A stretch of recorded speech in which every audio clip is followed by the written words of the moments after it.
விசுவாசம் என்பது என்ன அப்படின்னு சொல்லி பார்த்தோம்.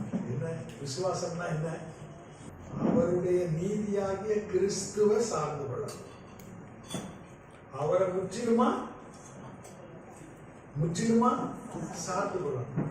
இயேசு என்ற நாமத்தை சார்ந்து கொள்ளணும். அப்படி சார்ந்து கொள்ளணும்னா இயேசுவானவர் நம்முடைய வாழ்க்கையில வசதியா இருக்கணும், ஃப்ரீயா இருக்கணும்.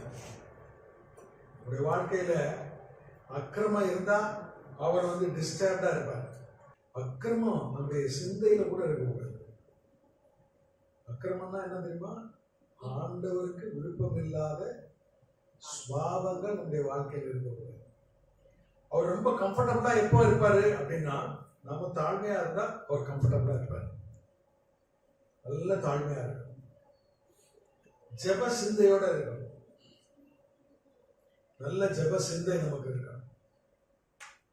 அப்புறம் பாருங்க, நம்முடைய வீட்டுக்குள்ள ஒருவர் அன்பா இருக்கணும். அவர் வெளியே சொல்லல. யாரோட? நம்முடைய குடும்பத்துல கணவன், மனைவி, பெற்றோர், பிள்ளைகள், அயலகத்தார் எல்லார்ட்டையும் எப்படி இருக்கணும்?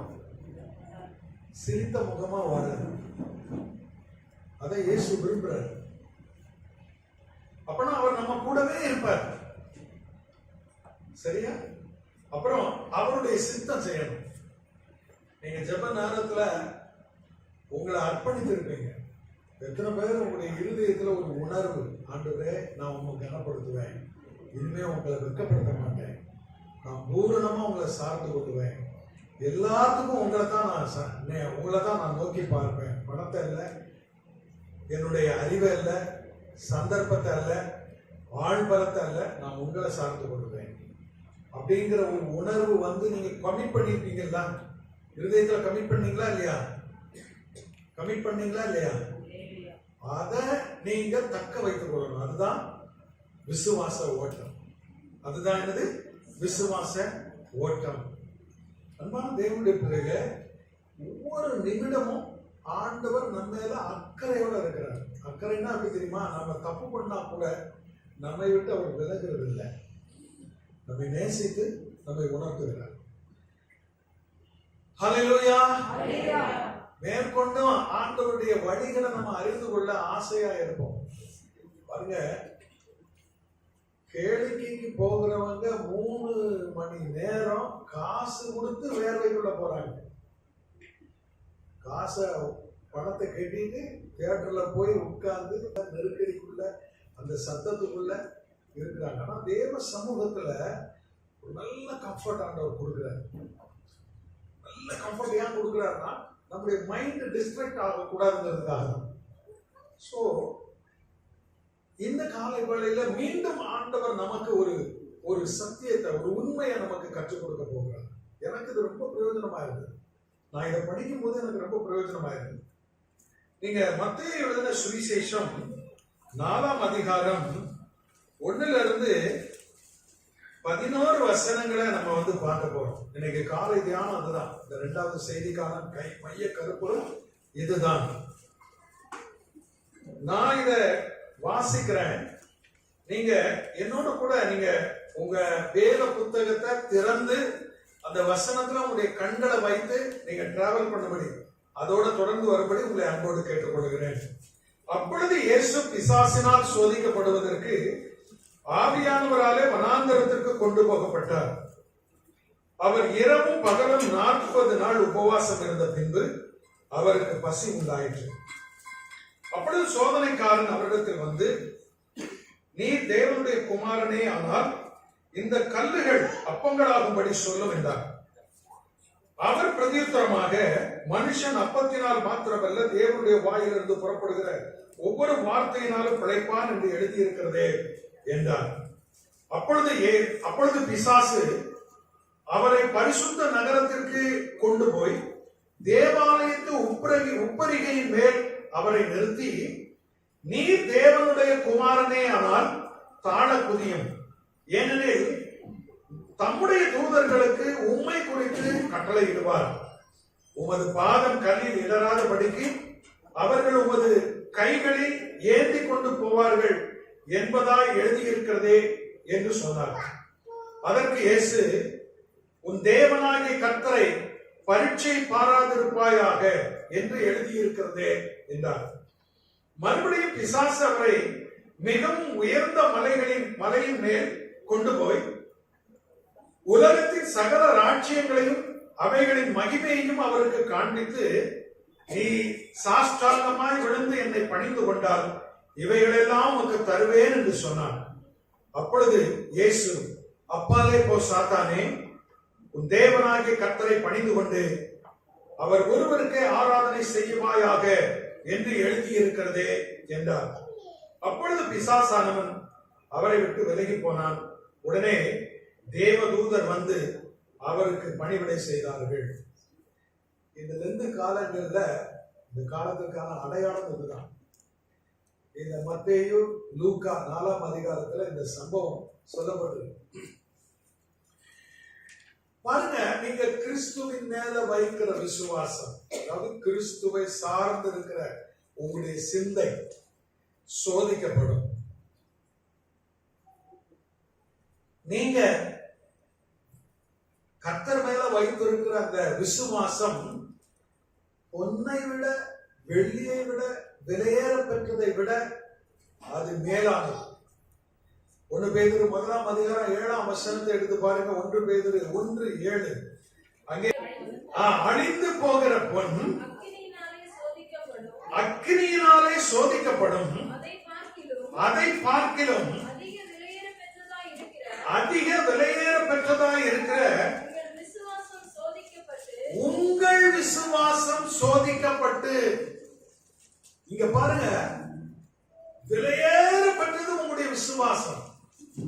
யாருடைய பார்வையில? ஆண்டவருடைய பார்வையில.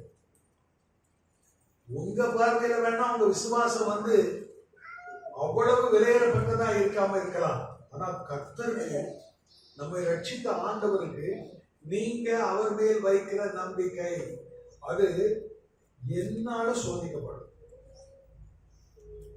என்னாலும் சோதிக்கப்படும். இங்க பாருங்க, இந்த வசனத்துல இருந்து அழுத்த திருத்தமா இந்த அப்போஸ்தலன் அப்படி சொல்றாரு. ஏன் அது சோதிக்கப்படுகிறது? கிறிஸ்து வெளிப்படும் போது, 2வது முறை கிறிஸ்து வெளிப்படும் போது உங்கள் விசுவாசம், அந்த விலையேற பெற்ற விசுவாசம், அது என்ன செய்யும் அப்படின்னா புகழ்ச்சியையும் கனத்தையும் உங்களுக்கு கொடுக்கும். உங்க விசுவாசம் விலையேறப்பட்டது. அது உங்களுக்கு வல்லமைய, தேவனுடைய அதிகாரத்தை, கிருபையை உங்களுக்கு கொடுக்கும். அல்லேலூயா, அல்லேலூயா. நீங்க கர்த்தரை சார்ந்து இருந்தீங்கன்னா உங்க கைகளால அற்புதங்கள், அடையாளங்கள் நடக்கும். அல்லேலூயா. நீங்க ஆண்டவரை வைத்து பேசுனீங்கன்னா உங்க வாயில இருந்து தீர்க்க தரிசனம் வரும். உங்களுக்கு தெரியுதா? உங்களுக்கு நீங்க கர்த்தரோட இருந்தீங்கன்னா நீங்க பேசும்போது பலர் ஆறுதல் படுவாங்க, தேர்தல் படுவாங்க.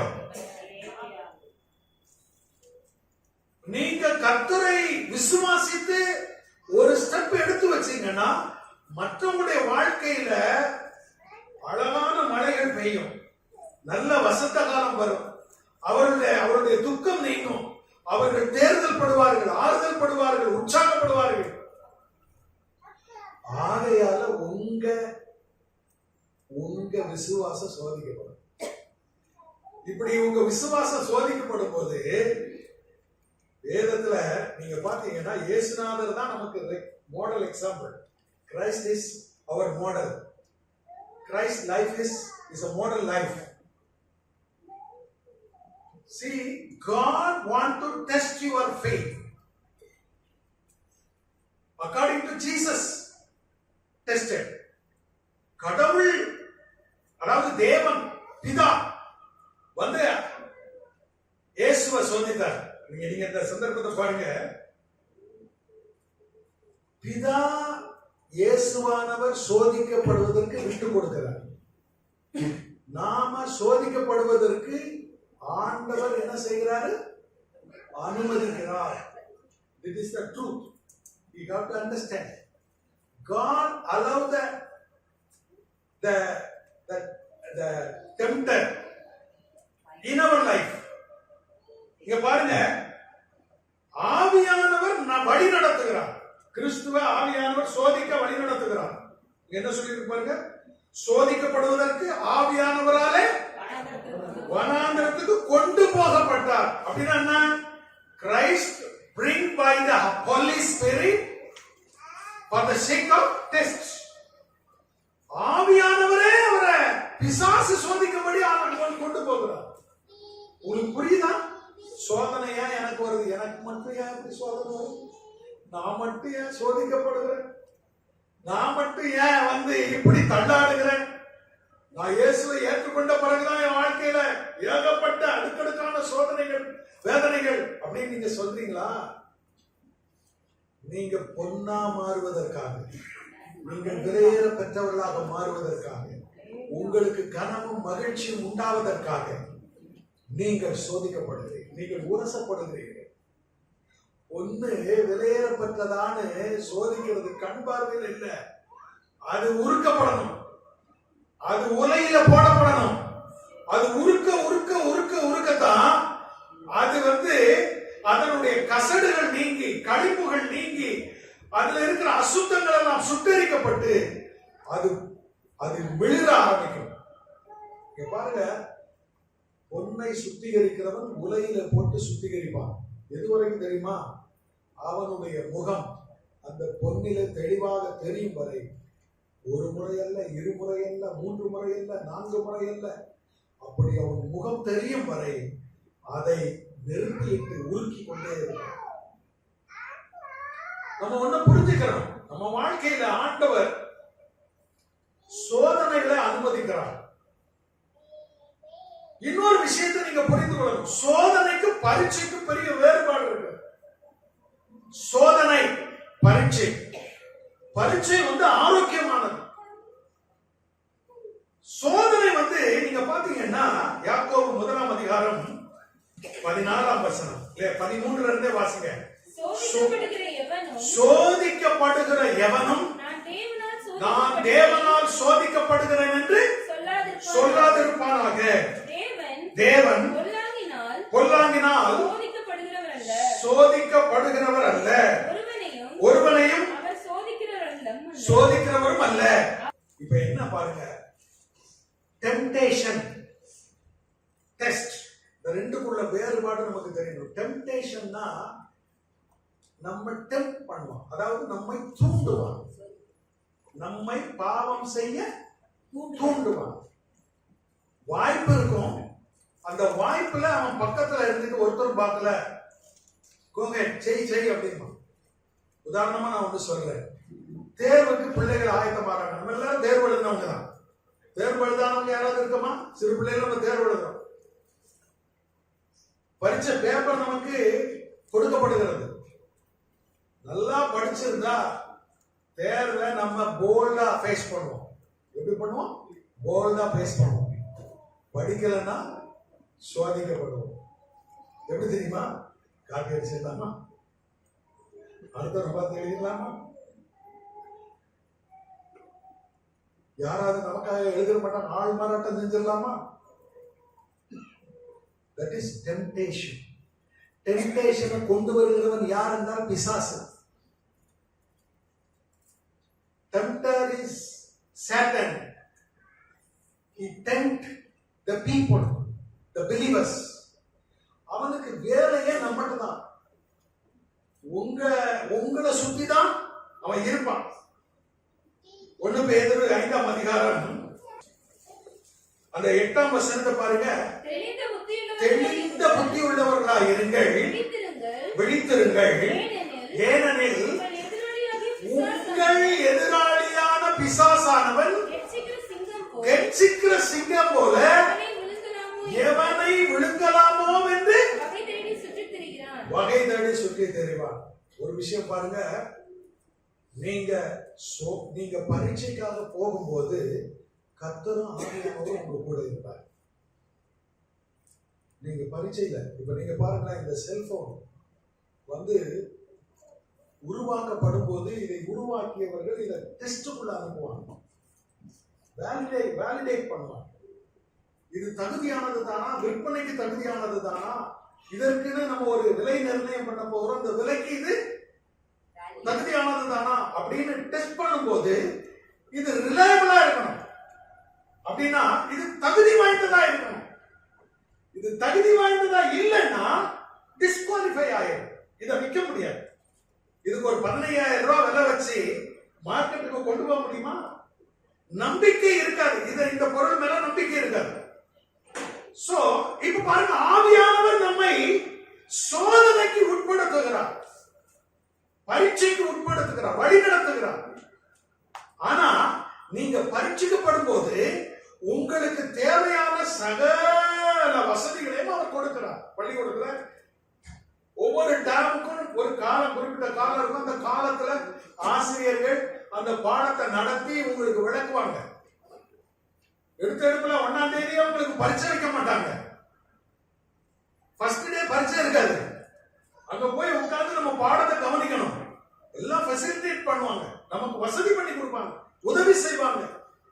நம்ம கற்பதற்கு எல்லா விதமான வசதிகளையும் அவங்க செய்து கொடுப்பாங்க. டேம் முடியும் போது நல்லா படிச்சுங்க, அடைவு நிலைய எந்த அளவுக்கு இவர்கள் அதை, இந்த பையன், இந்த குழந்தை வந்து அந்த பாடத்துல கற்று தேறி இருக்கிறான், எவ்வளவு கவனித்திருக்கிறான் என்பதை சோதிப்பதற்கான ஒரு பரீட்சை. அந்த பரீட்சையை வைக்கும் போது பாத்தீங்கன்னா 100 மார்க்குக்கு பரீட்சை வச்சுட்டு 35 மார்க்கு பாஸ் கொடுப்பான். உங்களுக்கு புரியுதா? 35 கழிச்சுட்டீங்கன்னா 65 மார்க்குக்கு நீங்க 0 வாங்கினாலும் பாஸ் தான். ஆனா நம்ம ஆண்டவர் அப்படி அலோவ் பண்ண மாட்டார். 100% நீங்க பெர்ஃபெக்ட்டா இருக்கணும். ஹalleluya, ஹalleluya. அப்போ சோதனை என்பது நாம தூண்டப்படுவதற்கு படுகிற வேளையில தான் எச்சரிக்கையா இருக்கணும். நமக்கு தூண்டப்படுகிற வேலை வரும் பாருங்க. இப்ப பாருங்க, 3 வகையான பரீட்சை நமக்கு உண்டு உலகத்துல. இயேசுவானவர் அந்த வழியா போனார். இப்ப பாருங்க, யாக்கோபு, நீங்க எபிரேயர் 2ஆம் அதிகாரம் 14ஆம் வசனத்தை பாருங்க. 18 வாசிங்க. 18 எபிரேயர் 2:18. ஆதலால் அவர் தாமே, இயேசு தாமே சோதிக்கப்பட்டு பாடுபட்டதினாலே சோதிக்கப்படுகிறவர்களுக்கு உதவி செய்ய வல்லவராய் இருக்கிறார். பாருங்க, நாம சோதிக்கப்படும் போது எங்கேயோ அவர் பிசினஸ்ல இல்ல, பிஸியா இல்ல, நம்ம கூட இருக்கிறார். வசனம் சொல்லுது, மரண இருளின் பள்ளத்தாக்கில் நான் நடந்தாலும் தேவரீ என்னோடு கூட பொல்லாப்பு எனக்கு நேரிடாது. God will not despise us. God will not leave us alone. தனியா நம்மை விடுகிறதில்லை. நான் உன்னை விட்டு விலகுவதும் இல்லை, உன்னை கைவிடுகிறதும் இல்லை. ஹalleluya. சோதனை நமக்கு அவசியம், பரீட்சை நமக்கு அவசியம். விசுவாச ஓட்டத்துல பரீட்சை இருந்தா தான் உங்களை நம்பி தேவனுடைய மகிமைய, வல்லமைய, அதிகாரத்தை, அவருடைய ராஜ்யத்தை, அவருக்குரிய சகல பொக்கிஷத்தை நம்பி கொடுக்க முடியும். அவருடைய காவலாளி திருடனா இருந்தால் அவருடைய களஞ்சியத்தை அவன் கொள்ளையிட்டு விடுவான். அதனால காவலாளி உண்மையுள்ளவனா இருக்க வேண்டியது அவசியம். ஆகையினால அவர் நம்மை சோதனை, அதாவது பரீட்சைக்கு அனுமதிக்கிறார். பரிசுத்த ஆவியானவர் நம்மை அதிலே நடத்துகிறார். கிறிஸ்து நமக்கு நம்மை போல பாடுபட்டதினாலே அதற்கான போக்கை நமக்கு காண்பிக்கிறார். ஹalleluya, ஹalleluya. உங்களுடைய விசுவாசம் விலையேறப்பட்டது, பொன்னை பார்த்து விலையேறப்பட்டது. என்னுடைய விசுவாசம் அது அநேகரை ஆசீர்வதிக்கும்படி பரலோகமே இறங்கி எனக்கு சகல வல்லமைகளை, பாருங்க, ஒருவருக்கு அதிகாரம் கொடுக்கிறார். பாருங்க, ஒருவருக்காக சொல்லும் போது சுகம் உண்டாது, அற்புத சுகம். இந்த ஜெபித்தவர் ஏதோ வல்லமை பெற்றவர் நம்ம நினைக்கிறோம். இல்ல, இந்த கரங்கள் வழியாக தேவனுடைய தேவனுடைய வல்லமை பாஸ் ஆகுது, அவ்வளவுதான். சர்வ வல்லவருடைய வல்லமை அந்த பரிசுத்தமான தேவ பிள்ளையின் வழியாக பாய்ந்து செல்லுகிறது. இரண்டாவது பாருங்க, நான் தேவையுள்ளவருக்கு ஜெபிக்கும் போதுதான் அது வெளிப்படும். உங்களுக்கு புரியுதா நான் சொல்றது? மருந்து நோயாளியுடைய குடல்ல போய் சீரணமாகி ரத்தத்துல கலந்து நோய் கொண்ட பகுதிக்கு போன பிறகுதான் ஆரோக்கியம் உண்டாகிறது. அதே மாதிரி ஒரு தேவையுள்ள நபர் வரும்போது தேவ பிள்ளை அவர்களுக்காக கரங்களை நீட்டி ஜெபிக்கும் போது வியாதி சுகமாகிறது, பிசாசு ஓடுகிறது, கவலை மாறுகிறது, கண்ணீர் மாறுகிறது. என்ன காரணம்? அந்த தேவ பிள்ளையின் சரீரத்தின் வழியாக தேவனுடைய வல்லமை பாய்ந்து ஓடுகிறது. அப்படியானால் அந்த தேவ பிள்ளை சுத்தமாக இருப்பது அவசியம், சோதிக்கப்படுவது அவசியம். அவர் தகுதியுடையவரா என்பதை உறுதிப்படுத்த வேண்டியது நமக்கு கடமை. ஆகினால சோதனை நமக்கு நன்மையா தீமையா? நன்மையே. அவருக்கு முன்பாக கனமுள்ளவர்களாக கீர்த்தி பெற்றவர்களாக மாறும்படி அவர் நம்மை அனுமதிக்கிறார். 3 வகையான சோதனை. இங்க இயேசுவானவர் 40 நாள் உபவாசம் பண்ணார். 40 நாள் தேவ சமூகத்துல காத்திருந்தார். மோசே யாத்திராகமம் 34ஆம் அதிகாரத்துல 40 நாள் ஜெபித்தவருடைய முகம் எப்படி இருந்ததுன்னு அங்க சொல்லப்படுது. 34ஆம் அதிகாரம் நீங்க பாத்தீங்கன்னா ரொம்ப அற்புதமா இருக்கும். அங்க அது சொல்லப்பட்டிருக்கு பாருங்க. கர்த்தர் நல்லவர். 33, 34 கர்த்தருடைய சன்னதியில் மோசே அவரை முடியளவு தன் முகத்தின் மேல் முக்காடு போட்டிருந்தார். அதாவது 40 நாள் தேவனுடைய சன்னிதானத்துல அன்னம் தண்ணி குடிக்காம ஜனத்திற்காக தேவனுடைய சன்னதியில நின்ற போது தேவனுடைய மகிமை மோசேயின் மேல பிரகாசித்ததுனால அந்த மனித முகம் பிரகாசித்தது. ஜனங்கள் அந்த முகத்தை பார்க்க கூடாமல் இருந்தது. அப்படியானால் ஜெபத்திற்கென்று ஒரு வல்லமை உண்டு. ஜெபிக்கிறவர்களுக்கு ஒரு வல்லமை ஆண்டவர் கொடுக்கிறார். ஏன் கொடுக்கிறார் தெரியுமா? அவர்கள் ஜெப நேரத்தில் தேவனோடு சந்திக்கிறார்கள். ஒரு நிமிஷம் தேவனோட இருந்தா அதற்குரிய பலன், 1 மணி நேரம் இருந்தா அதற்குரிய பலன், 40 நாட்கள் தேவ சன்னிதானத்துல இருந்தா அதற்குரிய பலன்.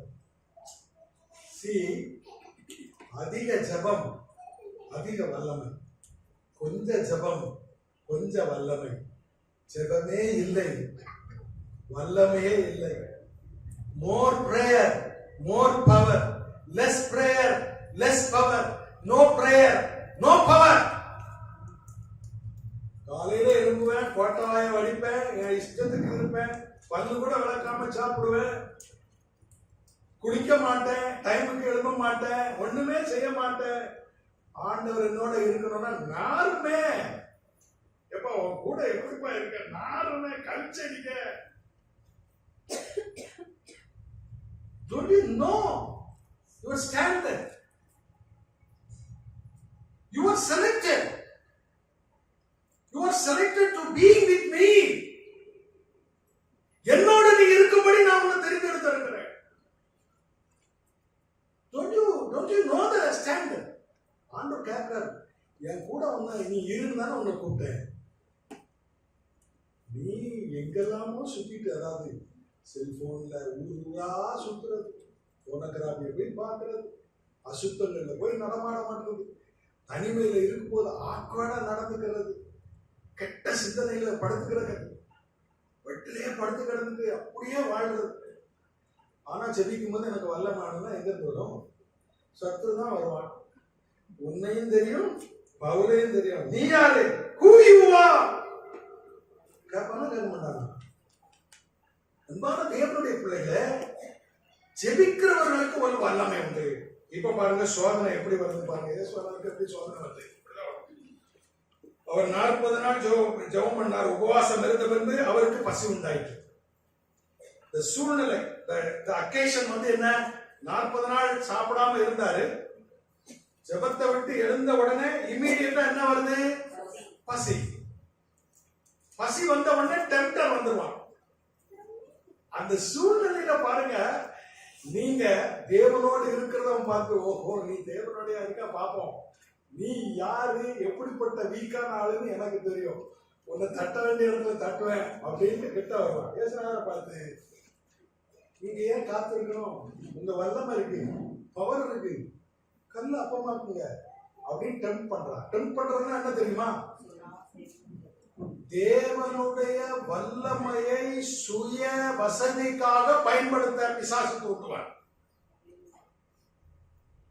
The tempter will tempt you to use the God's power to facilitate or bless your personal life, worldly life. நம்முடைய தனிப்பட்ட வாழ்க்கையில நம்முடைய வாழ்க்கையை ஆசீர்வதிக்கும்படி நமக்கு தேவன் தருகிற வல்லமையை பயன்படுத்த சொல்லுவார். ஏசுநாதருக்கு அதான் சொன்னான். என்ன சொன்னா? நீங்க போய் கடைக்கு போய் ரொட்டி வாங்கி சாப்பிடுறதுக்கு நேரம் ஆகும் சாமி, நீங்க நல்லா ஜெபம் பண்ணிட்டு வந்திருக்கீங்க, சடனா இருக்கு கல், இந்த கல்லை எடுத்து அப்பமாங்கன்னா உடனே அப்பமாயிரும் சாப்பிட்டு போயிட்டே இருக்க வேண்டியதுதான், வேலை ஏற்பட்ட வேலை கிடைக்கு அப்படின்னு தோணுதான். ஆண்டவர் என்ன சொன்னாரு? மனுஷன் அப்பத்தினால் மாத்திரமல்ல தேவனுடைய வாயிலிருந்து புறப்படும் ஒவ்வொரு வார்த்தையினாலும். அவர் சோதனையில ஜெயிச்சிட்டார். ஃபர்ஸ்ட் சோதனையில ஜெயிச்சிட்டார். பாருங்க, நமக்கு மாமிச தேவைகளை நம்மை தூண்டுவான். பசி, உணவு, உடை, ஆஸ்தி, சம்பத்து. அப்புறம் பாத்தீங்கன்னா உடல் இச்சை, அதாவது உடல் பசி, காம பசி, அதுலயும் தூண்டுவான். இதுல எச்சரிக்கையா இருக்கணும். That's all. அப்படி முறை இருக்கு, முறைப்படிதான் போய் சாப்பிடுவேன். கையை கழுவணும், சாப்பாடு ரெடியாகி டேபிளுக்கு வரணும், உட்கார்ந்து நான் வந்து ஜோம் பண்ணிட்டு தான் சாப்பிடுவேன். அவசரத்துக்கு சாப்பிட வேண்டிய அவசியம் இல்லை, சொல்லணும். அப்படி சொல்றாரு, மனுஷன் 40 நாள் மாத்திரமல்ல தேவனுடைய வாயிலிருந்து புறப்படும் ஒவ்வொரு வார்த்தையினாலும் பிழைப்பான். ஏன் சோத்துனால நான் பிழைக்க வேண்டிய அவசியம் இல்லை, வார்த்தையினால நான் பிழைப்பேன். சாப்பிட்டா தான் எனக்கு வயர் நிறைய இல்லை, நான் தேவ சித்தம் செஞ்சாலே தேவ போயிட்டு எனக்கு வயர் நிறைந்த மாதிரி தான். உங்களை பசியா இருக்க ஆண்டவர் விட மாட்டார், பட்டினியா இருக்க விட மாட்டார். உபாகமம் 8:2, Deuteronomy chapter 8 verse 2. உன் தேவனாகிய கர்த்தர் உன்னை சிறுமைப்படுத்தும்படிக்கு தம்முடைய கட்டளைகளை நீ கைக்கொள்வாயோ கைக்கொள்ள மாட்டாயோ என்று அவர் உன்னை சோதித்து உன் இருதயத்தில் உள்ளதை நீ அறியும்படிக்கு உனக்கு காட்டுறதுக்கு தான் நான் இந்த சோதனை காட்டுறேன். நீ எப்படிப்பட்ட ஆளு? Are you a reliable person? Are you a truthful person? I just want to show you. உனக்கு காட்டுறதுக்கு தான் இந்த சோதனை. இப்படி இருந்தா, உலக பொருளிலே நீ இவ்வளவு மோசமா இருந்தா உன்னத பொருளை உன்னை நம்பி நான் கொடுக்க முடியுமாப்பா? மகளே, உனக்கு நான் கொடுக்க முடியுமா? சாதாரண உங்களுக்கு ஒரு 5 கோடி ரூபாய் கிடைக்கணுங்க, என்ன செய்வீங்கன்னு தெரியாது. புரியுதா உங்களுக்கு? அள்ளி கொடுக்கணும்னா ரிலையபிள் பர்சனா, தகுதி உள்ள நபரா மாறுறதுக்காக உங்களை டெஸ்ட் பண்றேன். ஒரு சின்ன காய்ச்சல் வந்த உடனே, கடவுளே உனக்கு கண்ணு இருக்கா, இதை அனுமதிச்சிட்டிய, நான் உனக்கு எவ்வளவு காலம் உண்மையா இருக்க, அப்படி நம்ம பேசுவோமா பேச மாட்டோமா என்பதற்காக லேசா அவர் புத்தி பார்க்கிறார். உடல் சார்ந்த தேவைகளிலே பிசாசு நம்மை வீழ்த்த பார்ப்பான். எச்சரிக்கை, உங்க தேவையில பிசாசு உங்களை டெம்ப்ட் பண்ணுவான். எச்சரிக்கையா இருங்க. அப்ப முதல் சோதனை என்ன தெரியுமா? பசி சார்ந்த, உலகம் சார்ந்த காரியங்களிலே நம்மை அவன் டெம்ப்ட் பண்ணுவான். பரிசுத்த ஆவியானவர் நடத்துவாரு, பிதா கூட இருப்பார். நீங்க விழாம இருக்கிறதுக்கு கர்த்தர் கூட இருப்பார். தாக்கு பிடிச்சு நிக்கானா இல்லையாங்கிறதுக்காக பாக்குறாங்க. எப்படி சொல்றாரு பாருங்க, சங்கீதம் 95:10 என்ன சொல்லியிருக்காங்கன்னா, அந்த ஜனத்தை 40 வருஷமாய் நான் ஆரோசித்தேன். ஆரோசித்தேன்னா என்ன அர்த்தம்? சோதித்து பார்த்தேன். அதாவது என்னோட இருக்கிறாங்களா இல்லையான்னு 40 வருஷமா ஆலோசித்தேன். அவர்கள் வழுவி போகிற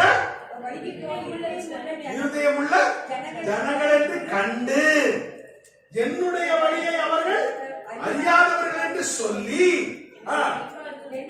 என்னுடைய இளைப்பாறுதலிலே அவர்கள் பிரவேசிப்பதில்லை என்று ரிஜெக்ட் பண்ணேன்னு சொல்றேன். டெஸ்டுக்கு நிக்கலன்னா you disqualify.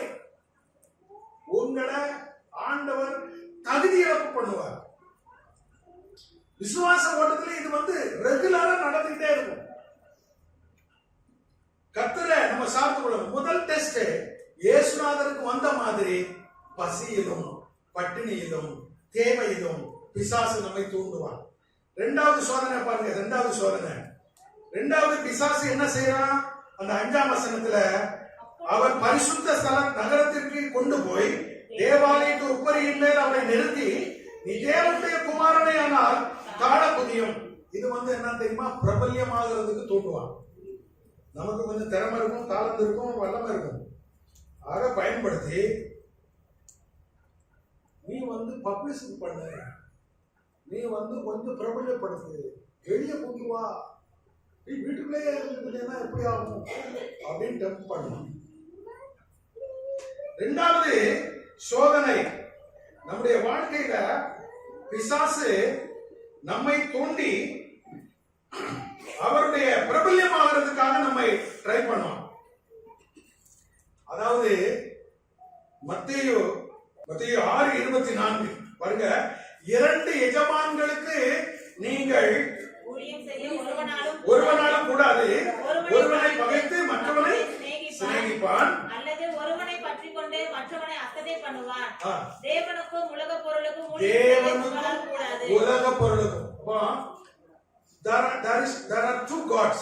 That is true God, only one God, and the another one is money. Money is the God. Mammon is the God. உலக பொருள்னா தெய்வம். இன்னைக்கு நமக்கு விசுவாசிகளுக்கு தேவன் தேவனாய் இருக்கிறாரா, உலக பொருள் தேவனாய் இருக்கிறாரா? ஆண்டவர் நம்ம சோதிக்கிறதுக்கு பார்க்கிறாரு. நான் உன் வாழ்க்கையில நான் தேவனாய் இருக்கிறேன்னா உலக பொருள் உனக்கு தேவனாய் இருக்கிறா? பாத்தீங்கன்னா 1 தீமோத்தேயு 6ஆம் அதிகாரத்துல அப்போஸ்தலனாகிய பவுல் ஒரு காரியத்தை அழகா நேர்த்தியா எழுதுவார். தீமோத்தேயுக்கு எழுதும்போது 6ஆம் அதிகாரம் 10ஆம் வசனத்தை பாருங்க. பண ஆசை, அதாவது மேமன், உலக பொருள் எல்லா விதத்திலும் அதை எப்படி ஏற்படுனா சோதனையிலும், அதாவது ஐஸ்வர்யவான் 9ஆம் வசனம், ஐஸ்வர்யவான்களாக விரும்புகிறவர்கள், பிரபல்யமாக விரும்புகிறவர்கள் எல்லாரும் கண்ணிலையும் சோதனையிலும் மாட்டுவாங்க. பண ஆசைக்கு, பண ஆசைனா எல்லா தீமைக்கும் வேறு. ஆண்டவர் நம்மை நிப்பானா, நம்ம கூட நிப்பாளா, எனக்கு சாட்சியா நிப்பாளா அப்படின்னு எல்லா சந்தர்ப்பத்திலும் பார்ப்பார். வாய்ப்புகளை கிரியேட் பண்ணி கொடுப்பார். பிசாசு ஓடி வச்சுக்க யாரும் பார்க்கல அப்படின்னு சொல்லி டெம்ப்ட் பண்ணுவான். அப்போ டெம்டேஷனுக்கும் பரீட்சைக்கு உள்ள வேறுபாடு உங்களுக்கு தெரிஞ்சிச்சா? எது பரீட்சை, எது சோதனை? நம்ம உறுதியா நிக்கணும், ஸ்டாண்ட் பண்ணி நிக்கணும், உண்மையுள்ளவர்களா இருக்கணும், ஆண்டவர் பக்கம் நிக்கணும். இதை ஆண்டவர் விரும்புகிறார். ரெண்டு எஜமானுக்கு ஊழியம் செய்ய முடியாது. யாராவது ஒருத்தர் விட்டு கொடுக்கணும். பெரும்பாலும் தேவனை விட்டுருவாங்க, பொருளுக்கு பின்னால போயிடுவாங்க. எல்லா மனிதர்களும் அப்படிதான். கொஞ்சம் ஆசீர்வாதம், கொஞ்சம் உயர்வு, கொஞ்சம் அந்தஸ்து, கொஞ்சம் பேரு, பிரபல்யம் ஆன உடனே ஆண்டவரை விட்டுட்டு பொருளுக்கு பின்னால போயிடுவாங்க. ஆண்டவருக்கு சோதித்து பார்க்கிறார், விசுவாசத்தை சோதித்து பார்க்கிறார். மூன்றாவதாக ஒரு சோதனை, லூக்கால இன்னும் கொஞ்சம் இன்டென்சிவா அதை சொல்லி இருக்கிறார். லூக்கா 4ஆம் அதிகாரம் 5 to 7 வசனங்கள். லூக்கா 4ஆம் அதிகாரம். பிசாசு அவரை உயர்ந்த மலையின் மேல் கொண்டு போய் உலகத்தின் சகல ராஜ்யங்களும் ஒரு நிமிடத்திலே அவருக்கு காண்பித்து இவைகள் எல்லாவற்றின் மேலும் உள்ள அதிகாரத்தையும் இவைகளின் மகிமையையும் உமக்கு தருவேன். இவைகள் எனக்கு ஒப்பு கொடுக்கப்பட்டிருக்கிறது. எனக்கு இஷ்டமானவனுக்கு இவைகளை கொடுக்கிறேன். நீர் என்னை பணிந்து கொண்டால் எல்லாம் உம்முடையதாகும் என்று சொன்னார். பாருங்க, இது டைரக்டா இயேசுநாதருக்கு பிசாசு பேசுனது. சேலஞ்ச் பண்ணி பேசுறான். உலகமும் உலகத்தில் உள்ள சகல மகிமையும் எனக்கு கொடுக்கப்பட்டிருக்கும். நான் யாருக்கு கொடுப்பேனோ அவனுக்கு கொடுப்பேன். Very short. நீர் என்ன பணிந்து கொள்ளும், நான் உங்களுக்கு தரேன். இயேசு கிறிஸ்துவினிடத்திலே போய் பேசுறவன் நம்மகிட்ட எவ்வளவு பேச மாட்டான், எவ்வளவு தூண்ட மாட்டான். பாருங்க, இது பேராசை. பாருங்க, பிசாசு 3 வகையில கொண்டு வருவான். ஒண்ணு இச்சையை தூண்டுவான், ஆசையை தூண்டுவான், பேராசையை உண்டாக்குவான். இச்சை, ஆசை, பேராசை. சோதனையில 3 கேட்டகரி இருக்கு.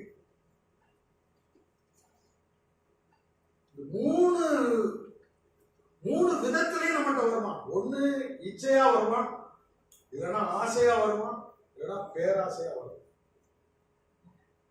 இயேசுவானவரை இச்சையா சந்தித்த போதும் நோ சொன்னார், ஆசையை தூண்டும்படி வந்த போதும் நோ சொன்னார். பேராசை, இப்ப பாருங்க, உலகம் முழுவதும் காட்டான், எல்லாம் எனக்குரியது அப்படின்னு சொன்னான். ஆனா ஆண்டவர் என்ன சொன்னார் தெரியுமா? Parle Satan. Rebuke the Satan. Go away. அப்படின்னா போவடிங்க அப்படின்னா. சோதனை நேரத்துல நீங்க அந்த இடத்தை விட்டு ஓடிடும். 2 காரியத்துல சாத்தான நீங்க அப்பால வரட்டலாம். ஆனா இச்சையான நேரத்துல, சரீர இச்சை மட்டுமல்ல, பேராசை நேரத்துல உங்களை எளிதா வீழ்த்திடுவான். அப்போ நீங்க அந்த இடத்தை விட்டு ஓடிடணும். அது சொல்றாரு, பண ஆசை, நீயோ தேவனுடைய மனிதனே, இவைகளை விட்டு ஓடிவிடு என்று சொல்லுகிறார். பாருங்க, நம்முடைய வாழ்க்கையில 3 சோதனை தான் வரும். கேர்ஃபுல்லா இருக்கணும். விசுவாசத்தை விட்டு விடாம விசுவாசத்துக்கான கிரயத்தை செலுத்த தாக்கு பிடிச்சு நின்னோம்னா, சோதனை முடிஞ்ச உடனே தேவ தூதர்கள் நமக்கு பணிவிடை செய்வார்கள். ஹல்லேலூயா. தேவ தூதர்கள் பணிவிடை செய்கிற அந்த சூழ்நிலையை ஆண்டவர் நமக்கு கொடுப்பார். சோதனையில நிக்கணும். இது எபிரேயர் 12ஆம் அதிகாரத்துல ஒரு வாக்கியத்தை பாருங்க. எபிரேயர் 12ஆம் அதிகாரம் 7ஆம் வசனம். நீங்கள் சிச்சையை சகிக்கிறவராயிருந்தால் தேவன் உங்களை புத்திரராக, நம்ம எப்படி நடத்துறாரா? மகனா மகளா நினைச்சு நடத்துறாரு. தகுதி உள்ள ஆளுதான் இதை கொடுக்கிறாரு. பாருங்க, 5ஆம் கிளாஸ் பிள்ளைக்கு 10ஆம் கிளாஸ் கொஸ்டின் வராது, இல்ல 6ஆம் கிளாஸ் கொஸ்டின் வருவாங்க. அந்த டேர்ம் குவார்டர்லி டேர்முக்கு குவார்டர்லி டெஸ்ட் தான், பரிச்சை பேப்பர் தான் வருமே தவிர ஆஃப் இயர்லி கொஸ்டின் பேப்பர் கொடுப்பாங்களா? அப்படி கொடுத்தா நம்ம சொல்லலாம், ஆண்டவரே இந்த பரிச்சை இது குவார்டர்லி எக்ஸாம் பேப்பர் பரிச்சை இல்ல ஆஃப் இயர்லி கொஸ்டின் கொடுத்துட்டாங்க. அது யார் மிஸ்டேக்? Teacher mistake. ஆண்டவர் தப்பு பண்ணுவாரா? பண்ணவே மாட்டாரு. அதாவது நமக்குரிய சோதனை தான் நமக்கு வரும், அதாவது நமக்குரிய பரிச்சை தான் நமக்கு வரும். அதுல நம்ம விழிப்பா இருந்து அதை ஜெயிக்கணும். அப்படி ஜெயிச்சுட்டோம்னா அடுத்த லெவல் 5th ஸ்டாண்டர்ட்ல இருந்து 6th ஸ்டாண்டர்ட், 6th இருந்து 7th 8th, காலேஜ்ல ஃபர்ஸ்ட் இயர்னா செகண்ட் இயர், செகண்ட் இயர்னா தேர்ட் இயர், தேர்ட் இயர்னா ஃபோர்த் இயர், அப்படி போகும். அப்போ ஒரு நாள் முடிசூடும் நாள் வரும், பட்டமளிப்பு நாள் வரும். அந்த பட்டமளிப்பு நாள்ல நீங்க முடிசூட்டப்படுவீங்க. உங்களுக்கு ஒரு ஐடென்டிட்டி கிடைக்கும், ஒரு பட்டம் உங்களுக்கு கொடுக்கப்படும். அது வரைக்கும் நம்ம தாக்கு பிடிச்சு நிக்கணும். சிலர்லாம் பள்ளிக்கூடத்துல சேர்ந்துட்டு 10th படிச்சுட்டு இருக்கிற பாதியில போயிருவான். கேட்டா நான் 10ஆம் கிளாஸ் படிச்சிருக்காமா, நோண்டி கேட்டா பரிச்சைக்கு போகல. என்ன சொல்றது, பரீட்சைக்கு போறதுன்னா நீ 9ஆம் கிளாஸ் தானே பாஸ். இப்ப சொல்ல வேண்டியது 9 தானே சொல்லணும். நீ எப்படி 10 சொல்லலாம்? உங்களுக்கு புரியுதா? சோ நம்ம பட்டம் பெறணும்னா இறுதி தேர்வுக்கு, இறுதி பரீட்சைக்கு நம்ம நின்று அதுல ஜெயிக்கணும். அப்போ மாமிச சோதனை, அப்புறம் நம்முடைய வாழ்க்கையில வந்து ஆசையில் சோதனை, அப்புறம் பேராசையில் சோதனை, இந்த மூணையும் ஜெயிக்கும் போது தேவனுடைய கரம் நம்மோடு கூட இருக்கும். பாருங்க, ஒவ்வொரு எக்ஸாமுக்கும் வேல்யூவேஷன் இருக்குது, மார்க் இருக்குது, கிரேடிங் இருக்குது, அதுல வந்து ரேங்கிங் இருக்குது. எல்லாம் சும்மா கிடையாது. 98 மார்க் வாங்கினவனும் 35 மார்க் வாங்கினவனும் ஈக்குவலா இல்லங்க. 96, 98, 99, 100 வாங்குறவங்களுக்கு ஒரு கிரெடிட் உண்டு. அதே மாதிரிதான் நீங்களும் நானும் ஆண்டவருடைய சன்னிதானத்திலே வந்து நிற்கும் போது நாம வந்து கனமுள்ளவர்களாயிருக்கோம். இப்ப பாருங்க, சோதனையை எதிர்கொள்வது எப்படி? சோதனையை எதிர்கொள்வது எப்படி பாருங்க. எபேசியர் 4ஆம் அதிகாரம் 26, 27. எபேசியர் 4ஆம் அதிகாரம் 26, 27 வசனங்களை பாருங்க. நீங்கள் கோபம் கொண்டாலும் பாவம் செய்யாதிருங்கள். செய்யாதிருங்கள். இங்க பாருங்க, கோபத்தை ஆண்டவர் சொல்றாரு. கோபம் இல்லாத மனுஷன் இருக்கிறானா? கோபம் வரும், கண்டிப்பு வரும். ஆனா வேதம் என்ன சொல்லுதுன்னா, உன் சத்தத்தை வீதியில உயர்த்தாத. ஒரு விசுவாசி சத்தத்தை வீதியில, பைப்படியில சத்தத்தை உயர்த்தக்கூடாது. வரிசையில நிற்கும் போது சத்தத்தை உயர்த்தக்கூடாது. பிரயாணத்துல சத்தத்தை உயர்த்தக்கூடாது. நமக்குரியது பறிக்கப்படும் போது டென்ஷன் ஆகக்கூடாது. கர்த்தரை சார்ந்துக்கணும். எனக்கு வர வேண்டிய ப்ரமோஷனா இன்னொருத்தர் தட்டி பறிக்கிறாரு, உடனே நான் கோர்ட்டுக்கு போறது வந்து சரி கிடையாது. அந்த வருஷம் நீ ப்ரமோஷன் வாங்கினா ஒரு 3 மாதத்துல உன் பேர்ல ஒரு இல்லீகல் கேஸ் பதிவு பண்ணி உனக்கு டிஸ்மிஸ் வரலாம். ஆண்டவர் தற்பாக்கிறதுக்காக அந்த வருஷம் கொடுக்காம மறு வருஷம் கொடுக்குறாரு. என் பிள்ளை இந்த வழியா போனா பாடு கிணறு ஒண்ணு இருக்கு, கட்டாயம் போயிட்டு அவனே அழிச்சுக்கிடுவான், அவனுடைய ஆவிக்குரிய வாழ்க்கையை அழிச்சுக்கிடுவாங்க. அந்த ஒரு நிறுத்தி வச்சிருப்பாரு. அப்ப என்ன செய்யணும்? பிசாசுக்கு இடப்படாம இருக்கணும். அப்படின்னா என்ன? அந்நிய முறைகளை ஃபாலோ பண்ணி எதையும் முயற்சி செய்து பெறக்கூடாது. நம்முடைய வாழ்க்கையில, கிறிஸ்தவ வாழ்க்கையில எனக்கு அப்படிப்பட்ட சூழ்நிலைகள்லாம் வந்தது. நான் ஆசிரியரா பணியாற்றும் போது எனக்கு கிடைக்க வேண்டிய பணி உயர்வு அந்த நாட்கள்ல கிடைக்கலன்னு நான் வந்து முறுமுறுக்காம ஆண்டவர் பார்த்து காத்துனாங்க. உங்களுக்கு விருப்பமான நேரத்தில் எனக்கு கொடுங்க. கொஞ்சம் ஆசைப்பட்டு ஒருத்தருக்கு ஒரு 10,000 ரூபாய் கொடுத்து உன்னை வாங்கினா 3 வருஷம் சம்பளம் இல்லாம கிடக்கும். புரியுதா? பின்னாடி என்ன இருக்குன்னு எனக்கு தெரியாது, கர்த்தருக்கு தெரியும். அதுக்கு பின்னாடி என்ன இருக்கு, பழத்துக்குள்ள வண்டு இருக்கா என்பதை அவர் அறிவார். செலக்ஷன் வந்து நம்முடையதல்ல, அது ஆண்டவர் நமக்கு கொடுக்கிறது. என்னுடைய மகன் வந்து ப்ரொமோஷனுக்காக 3 வருஷமா பரிச்சை எழுதிட்டே இருக்கான். ஒவ்வொரு முறையும் பாஸ் பண்றான், கிடைக்கல. நான் சொல்றது, எப்பா ஆண்டவர் எப்ப கொடுப்பாரு. நீ போய் இதுக்காக போய் ஆர்கியூ பண்ண வேண்டாம். எந்த அதிகாரியை போய் நீ வந்து எதையும் பேச வேண்டாம். சொல்றது ஆண்டவர் எனக்கு சமைத்து கொடுப்பாரு. பிசாசுக்கு இடம் கொடாதிருங்கள், அப்புறம் பிசாசுக்கு எதிர்த்து நில்லுங்கள். யாக்கோபு 4ஆம் அதிகாரம் 7ஆம் வசனம். பிசாசுக்கு எதிர்த்து நில்லுங்கள். ஆகையால் தேவனுக்கு கீழ்ப்படிந்திருங்கள், பிசாசுக்கு எதிர்த்து நில்லுங்கள். எப்படி பிசாசுக்கு எதிர்த்து நிற்கிறது? வாயை அடக்கிறது தான் பிசாசுக்கு எதிர்த்து நிற்கிறது. அவன் வந்து நம்மளை வந்து டியூன் பண்ணுவான். பாத்தியா, உனக்கு கிடைக்க வந்து அவனுக்கு பிடிச்சிட்டா நீ விடாதப்பா அப்படின்னு தோணுவான். நம்ம வாயை மூடிட்டு இருந்தோம்னா பிசாசு வந்து என்ன செய்வான்? பிசாசுக்கு நீங்க எதிர்த்து நிற்கிறீங்க, அவன் ஓடி போயிடுவான். இவன்ட காரியம் வந்து நடக்காது. இவன் ரொம்ப விவரமான ஆளு, கர்த்தரை சார்ந்து இருக்கிறான். அவனுக்கு வர வேண்டிய நேரம் அது வரட்டும்னு அவன் காத்து இருக்கிறான். அதனால இவன்கிட்ட நம்ம கடை வைக்க வேண்டாம்னு ஓடியே போயிடுவான். பாருங்க, சங்கீதக்காரன் இப்படி சொல்றான், எதிராளி எனக்கு முன்னால இருக்கும் வரைக்கும் என் நாவை நான் அடக்கி வைக்கிறேன். நீங்க யாக்கோபு யாக்கோபு எழுதின நிருபத்துல ஒரு வசனம் இருக்கு பாருங்க, 1:26. உங்களில் ஒருவன் தன் நாவை அடக்காமல் தன் இருதயத்தை வஞ்சித்து தன்னை தேவ பக்தி உள்ளவன் என்று எண்ணினால் அவனுடைய தேவ பக்தி வீணா இருக்கும். நாவ அடக்கலன்னா பக்தி வீணுங்காரு. ஆராதனை வீணு, காணிக்க வீணு, நீங்க எடுக்கிற எஃபர்ட் வீணு. நாவ அடக்கணும். நான் ஒரு அவசரம் இருக்கேன். சிறு பிள்ளைக்கே ரொம்ப கோபக்காரன், முரட்டுத்தனமா நடந்துருவேன். ஆண்டவர் என்னோட இடைப்பட்டு கொண்டே இருந்தார். நீங்க பாருங்க, உலகத்து வாய மூட முயற்சிக்காம நம்ம வாய மூடுறது ரொம்ப ஈஸி. உலகத்து வாய நம்ம மூட முடியாது, யாரும் போய் மூட முடியுமா? ஆனா நம்ம வாய நம்ம என்ன செஞ்சிடலாம்? உங்களுக்கு புரியுதா? நம்ம மூடிட்டோம்னா பிசாசு வெட்கப்பட்டு ஓடிடுவான்.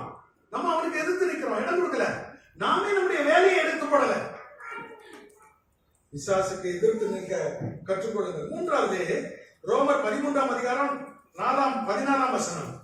ரோமர் 13:14. துர் இச்சைகளுக்கு இடமாக உடலை பேணாமல் இருந்து. இப்ப பாருங்க, பிசாசு நம்முடைய சிந்தையில் தான் வேலை செய்வான். எங்க வேலை பார்ப்பான்? நம்முடைய மனதில், நம்முடைய சிந்தையில். இன்னொரு வசனம் இருக்கு, இதற்கு ஆதாரமா இன்னொரு வசனத்தை பாருங்க. ரோமர் 1ஆம் அதிகாரத்துல வசனம் இருக்கு பாருங்க, 28ஆம் வசனம். அன்றியும் தேவனை அறியும் அறிவை பற்றி கொண்டிருக்க அவர்களுக்கு மனது இல்லாதபடியால் தகாத செய்கைக்கு தேவன் அவர்களை கேடான சிந்தனைக்கு ஒப்பு கொடுத்தார். அப்படின்னா என்ன? God's presence வெளியேறின உடனே Satan's presence நம்ம ஃபுல்லா நடக்குது. நீங்க ஒரு டம்ளர்ல கொஞ்சம் போல தண்ணி ஊத்துனீங்கன்னா உள்ள இருக்கிற காற்று என்ன செஞ்சோம்? வெளியே போயிடும். புரியுதா உங்களுக்கு? அப்போ தேவ பிரசன்ஸ வெளியேற்றுறதுக்கு அவர் வெளியேறிட்டாருன்னா ஆட்டோமேட்டிக்கா பிசாசனுடைய சிந்தை நம்ம சிந்தையில வந்துடும். அப்போ நம்முடைய மூளைய நம்ம காக்க வேண்டியது மிக அவசியம். மேல எவ்வளவு பறவை வேணாலும் பறக்கலாம், ஆனா உங்க மண்டையில உங்க தலையில கூடு கட்ட நீங்க அனுமதிக்க கூடாது. கேடான சிந்தனைக்கு இடத்தை கொடுக்க கூடாது. படுக்கையில படுத்து கிடந்துக்கிட்டு அதை எப்படி பண்ணலாம், அந்த இதை சக்சஸ் பண்ணலாம், எந்த வழியில பண்ணலாம்னு திங்க் பண்ணீங்க. அவன் 10,000 பிசாச கூட்டிட்டு உங்க செஞ்சதை உட்காந்துருவான். ஒரு பிசாச வெளியேற்றிருப்போம், அவன் போயிட்டு நம்ம இருந்த வீடு எப்படி இருக்குன்னு பார்த்து வருவோன்னு சொல்லி 7 பிசாச கூட்டிட்டு சிந்தையில உட்காந்துருவான். அப்ப முன்னிலைமையை காட்டிலும் பின்னிலைமை படுமோசமாயிருக்கும். ஆகையினால சிந்தையை காத்துக்கொள்ள வேண்டும். 4வதாக போதும் என்கிற மனநிலை வேண்டும். பாருங்களேன், ஆசீர்வதிக்கிறவர் நம்ம கூட இருக்கார், ராஜாதி ராஜா நம்ம கூட இருக்காரு. நீங்க நல்லா கவனிங்க, தேவ பிரசன்ஸ், அதாவது ராஜா நம்ம கூட இருந்தா ராஜாவின் வேலைக்காரர்கள் எல்லாரும் வேலை வைப்பாங்க. உங்களுக்கு புரியுதா நான் சொல்றது? ராஜா நம்ம கூட இருந்தா ராஜாவின் வேலைக்காரர்கள் எல்லாம் நம்முடைய வேலைகளை அவங்க செய்வாங்க. ராஜா இறங்குனா இந்த உலகத்துல எல்லாரும் நமக்காக ஏறுவாங்க. அல்லேலூயா.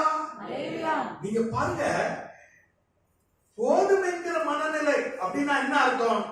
கர்த்தர் என்னோட இருந்தா போதும், சர்வ வல்லவர் என்னோட இருந்தா போதும், தேவ பிரசன்னம் என்னோட இருந்தா போதும்.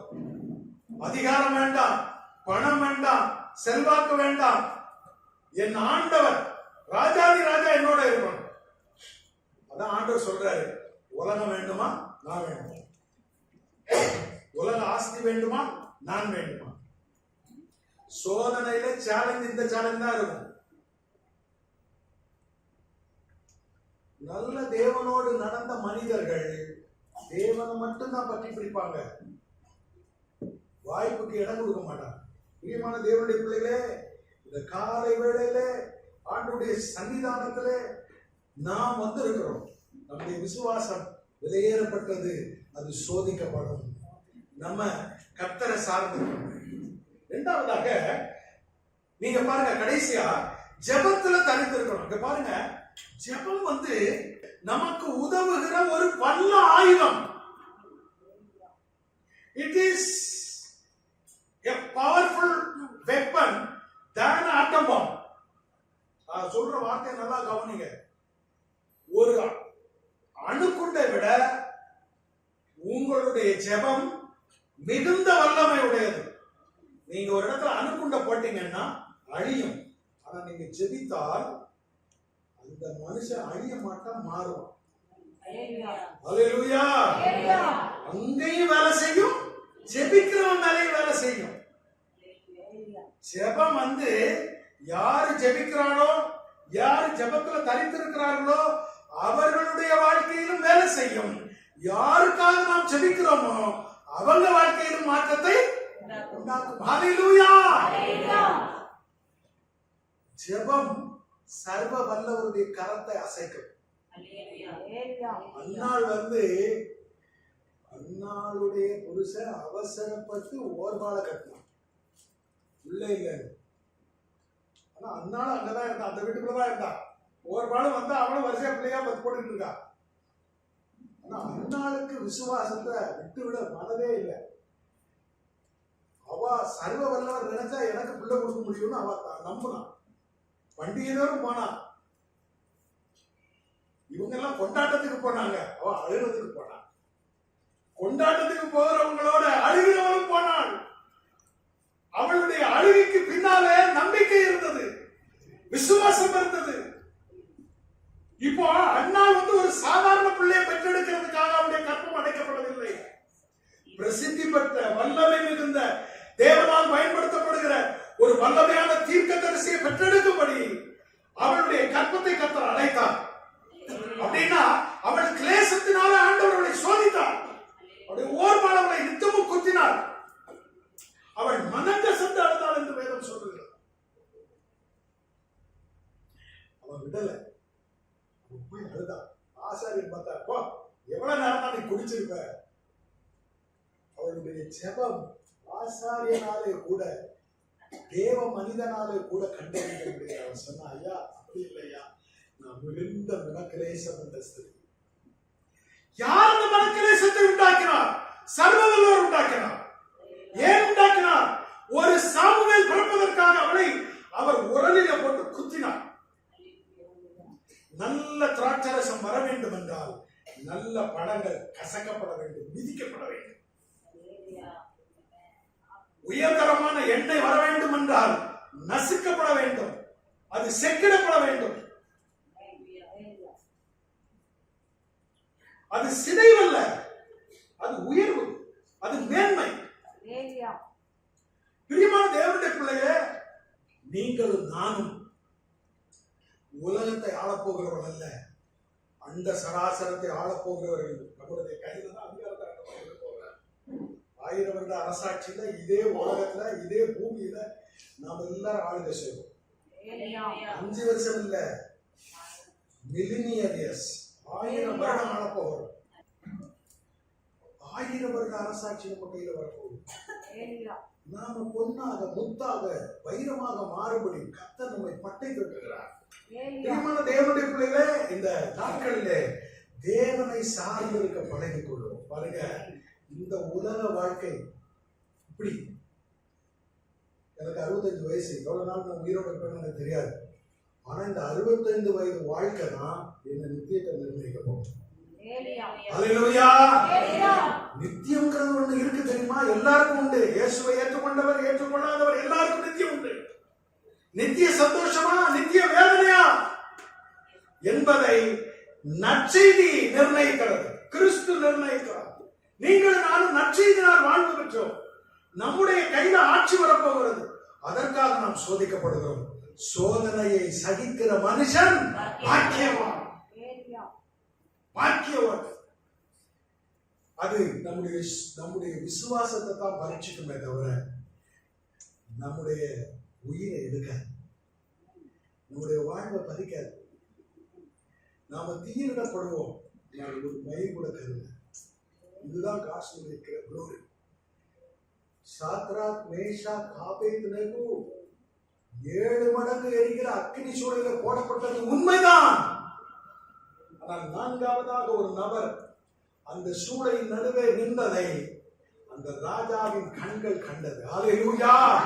தூக்கி போட்டவனுடைய கண்களை காணும்படி கர்த்தர் அந்த தேவ மனிதனுடைய வாழ்க்கையில இடைப்படுவார். தூக்குங்க அவங்கள வெளியே. யாராவது உள்ள போய் தூக்க முடியுமா? 7 மடங்கு எரிகிற அக்கினி சூளையில அவர்களே வெளியே வந்தாங்க. அவர்களோடு இருக்கிறவர் வெளியே கொண்டு வருவார். அதான் மரண இருளின் பள்ளத்தாக்கில் நடந்தாலும் நீ பாருங்க, 2010ஆம் ஆண்டு என் மகளுக்கு பிரெயின்ல கட்டி டியூமர்னா கேன்சர். 10 நாளையில செத்து போயிடுவான்னாங்க மருத்துவர். எல்லாரும் அப்படிதான் சொன்னாங்க. என்னுடைய மைத்துனர் மருத்துவர் அவரும் அப்படிதான் சொன்னார்.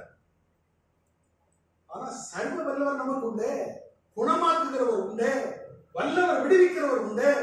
அவர் பாதத்தை போய் பிடிச்சி அழுத உடனே 30 நாளில விடுதலை, சுகம்.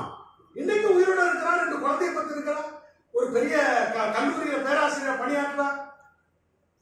அவரால் செய்ய முடியாத அதிசயமான காரியம் கர்த்தரை சார்ந்து கொள்ளுங்க. நான் உங்களுக்கு சொல்றேன் பாருங்க, மனிதனை அல்ல மனுஷனை சார்ந்து கொள்ளுகிறது கண்ணிய வரதுக்கு. பணத்தை நீங்க சார்ந்து கொண்டீங்கன்னா வெட்கத்தை உண்டாகும். ஆனா நீங்க கர்த்தரை சார்ந்துக்கிட்டீங்கன்னா, நின்னுட்டீங்கன்னா, கர்த்தருக்காக வாழ உங்களை இருதயத்தை ஊற்றிட்டீங்கன்னா, பரலோகம் உங்களை சுத்தி சுழலும். பரலோகம் உங்களை சுத்தி சுழலும். எஸ்தர் ஒரு சாதாரண தகப்பன் இல்லாத பெண் தான். ஆனால் அவள் கர்த்தரை உறுதியாய் பற்றி கொண்ட போது 127 தேசத்திற்கும் அவள் ராஜாத்தியாக மாறினாள். அவளுக்கு விரோதமாக ஆமான் என்ற ஒரு கொடியவன் எழுப்பினாலும் 3 நாள் உபவாசத்துல தூள் தூளாக்கினார். 3 நாள் உபவாசம்.